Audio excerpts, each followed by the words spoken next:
Guys, meet Julian. I'll have his YouTube channel linked along with this original video if you want to show him some support in the comments. I saw this video, it came up on my feed, and I had to react. Such a profound message. Now, Julian is a top Clash of Clans player, and he regrets his Clash addiction. And I want to kind of give my thoughts because I can... Wait, what? I'm certainly not a top Clash player, but I can still resonate in big ways, and I suspect many of you guys can also learn from his story as well. So without further ado, let's see what Julian has to say. There's this mobile game called Clash of Clans, and this is why I regret becoming a top 1% Clash of Clans player.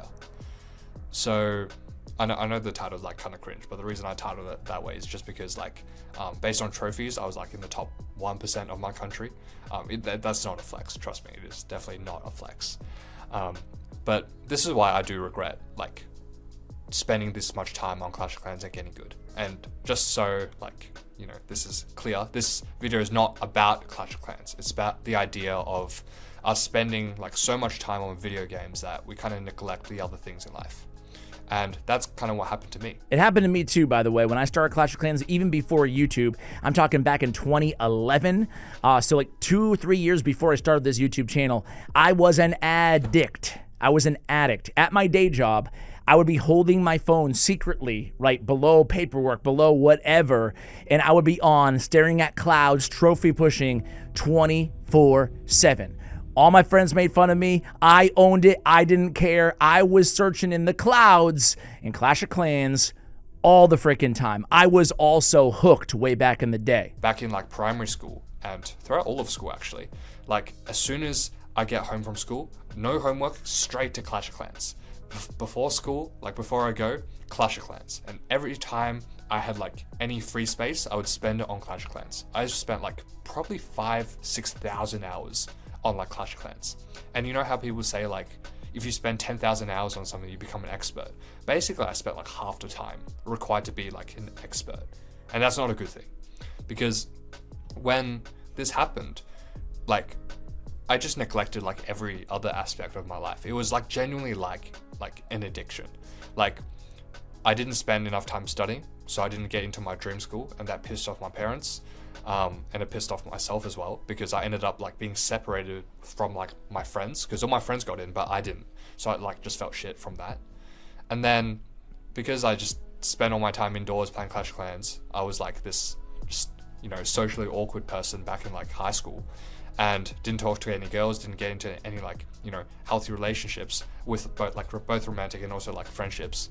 And so I was super lonely during that time. Man, it's just I'm not going to interrupt too much here. I want to respect Julian. He tells the story better than I can, certainly, but I can resonate with some of that, right? Because these phone games, first of all, I play phone games all the time. I play mobile games all the time, right? So I'm a hypocrite to some extent. I'm sure we all are to some extent, right? Especially if you're watching this video. But I can look past the last 15 years, and I can identify times in my life where it took over everything, instead of spending time with my girlfriend at the time, I was just, even if I was with her, my mind was on not just Clash of Clans, but any game that I played, right? Any game that I was really into.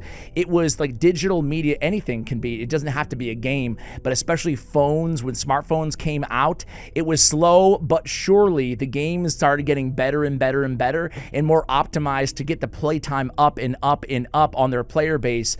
So much so that they have data scientists out there on these game developers really trying to get you to play as many hours in your day as humanly possible. It's so easy to fall into that trap, not just spending your money, but spending your time. Speaking of spending money, I remember when I started depositing $5 or $10, and I felt so dirty in Clash of Clans way back in the day, right? So dirty. I was like, oh man, this is a dumb thing I'm doing. And then within a year's time, I got comfortable and normalized that behavior so much that I was dropping $100, $200, $300 a week. And this is when I was living paycheck to paycheck 15 years ago. I was still running a lot of my money through these games and my time, and it became so normalized. Also, my health just sucked. I was so skinny. I was 50 kgs. And you can literally see my ribs when I breathe in. And that's just because I spent all my time not doing anything. I didn't have that problem. I don't even know who you are anymore. Yay. Just playing Clash of Clans. And sure, I guess I got kind of good at that, but at what cost? And so the reason I'm telling you all of this is that video games, like, sure, they're fun and they have their, like, you know, time and place. Like, I'm not saying to, like, never enjoy yourself, but the lesson that I really learned here, and the thing that I really regret, is genuinely just spending like thousands of hours on building an artificial, like, video game character, rather than spending all those hours on building my real life character. And if I could go back and just slap my younger self, that's exactly what I do. I just want to pause there because I think that's the most profound thing that he says in this video. He spent thousands and thousands and thousands of hours building up his video game character instead of building his actual character, right? Himself. And again, that resonates with me so much, so profoundly. Like, spending a lot of time in video games. Like, look, I understand.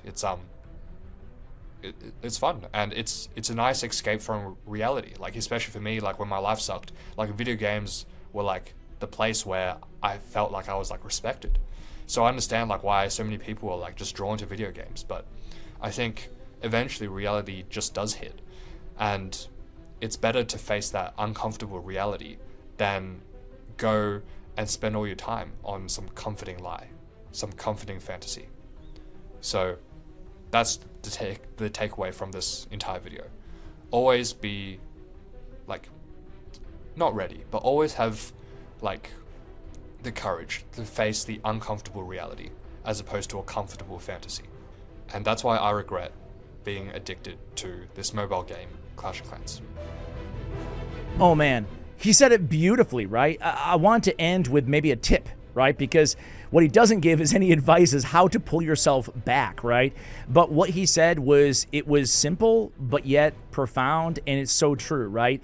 It is that comfortable fantasy versus the uncomfortable reality, right? Because I've been there too. It's like, you know what? I'm actually enjoying myself spending way too long playing a mobile game, right?